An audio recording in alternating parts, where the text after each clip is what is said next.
you're a normal customer, you would have a lower level of due diligence. But if you are, perceived as being more risky, you would have a greater level of due diligence. You'd have to dig a bit deeper in order to get further information from those types of characters. So I just want to say a little bit now about how the bank does this, because this may not be something that you're fully aware of the workings of. So let's just take background as an example. You've got two customers here. One of them may be a UAE national.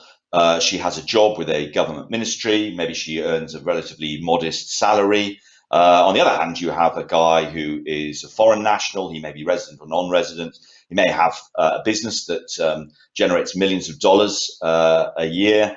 Perhaps it's in some sort of area that's very exciting, like diamonds or gold or jewelry. Now, those are two human beings, two individuals. So the bank has to have a way of determining. We can't just say, well, she kind of sort of looks low risk and he kind of sort of looks high risk. We've got to be more forensic about it than that. So what we do is we're going to do a little exercise here with you now, where we will build a customer and we'll show you how the bank arrives at that risk assessment in general terms. Because what it does is when you break that down, the bank will look at 4 key aspects of a customer to help it arrive at a risk determination. It looks at the geography or country associated with that customer. It looks at the type of customer that it is, specifically, which I'll come on to. It looks at the industry or area in which that customer works, and it looks at the products that the customer is going to want to use for the bank.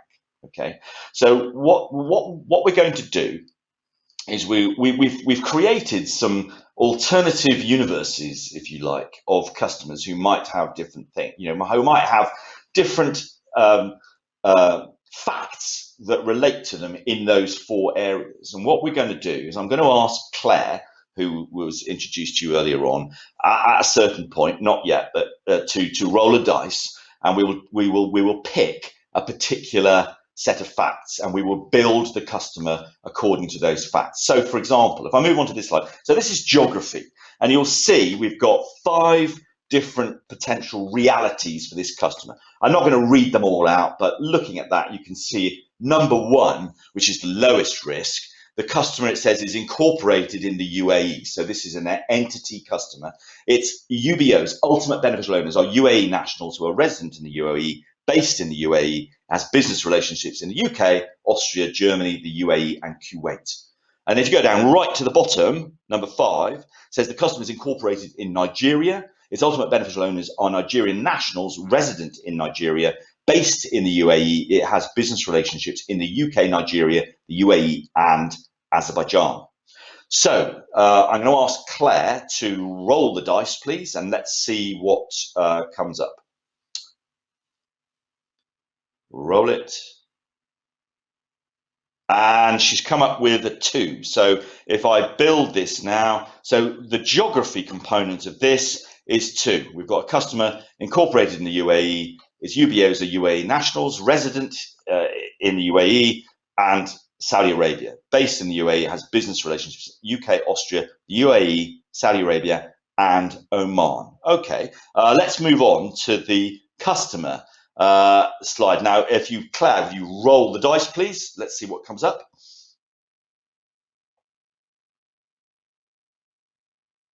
And Claire's thrown a 1. So if I put that in, none of the customer's UBOs is a politically exposed person. Be significant. Okay, let's go to industry. Claire, if you can roll the dice, please, for industry.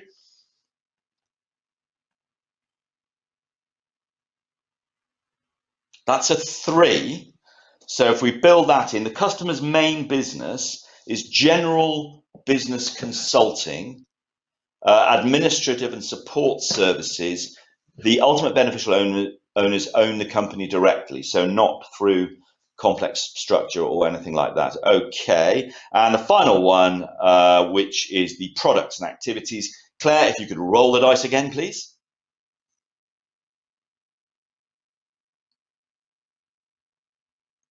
And she's thrown a 2 again. So adding to that, So the customer uses basic banking services and wealth management services and has no connections with sanctioned countries. Very important.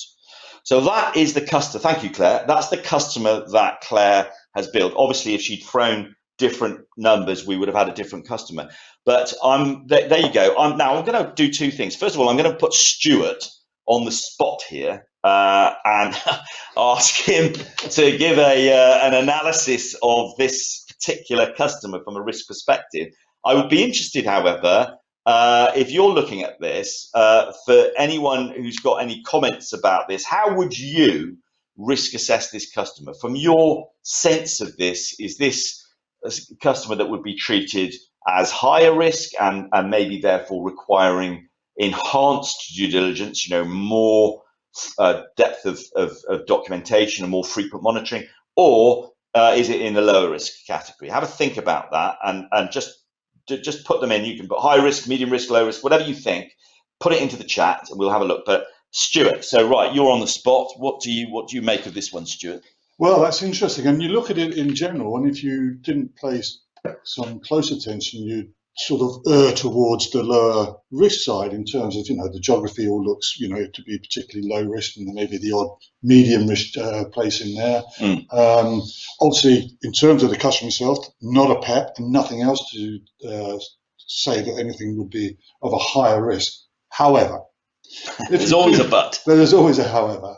I've been in this game a long time, Tim, so there is a however. And the however is the industry for me. General business consulting. What does that mean? So without that deeper digging to understand exactly where the areas of consulting they're carrying out, what type of consulting is it, who's it consulting for, and they can evidence in some way that business is actually genuine. So that's one area that would, think of me raising the risk level a little bit. And I think the second area is when I look at the products. Basic banking services, fine, but they're saying that they're interested or will be having wealth management services. So there's a suggestion there that there's going to be some significant funds possibly either arriving and being moved. Because you don't get qualified for wealth management unless you've got certain amounts of wealth to put into the bank. So those two areas then suggest to me that we're moving up into the higher risk category. Okay.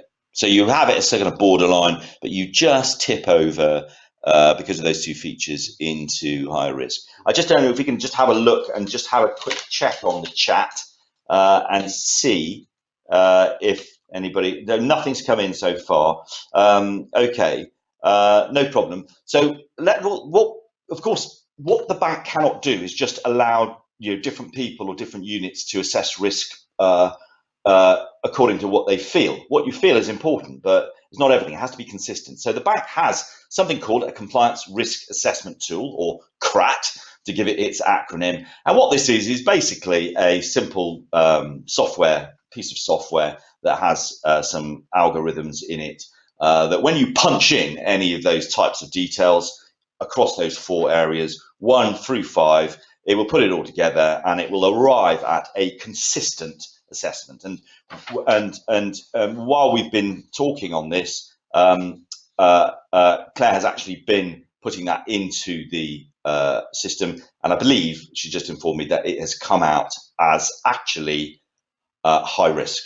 The overall rating, even though the geographic risk is low and other features of it are low, has come out as high risk and therefore would be subject to enhanced due diligence.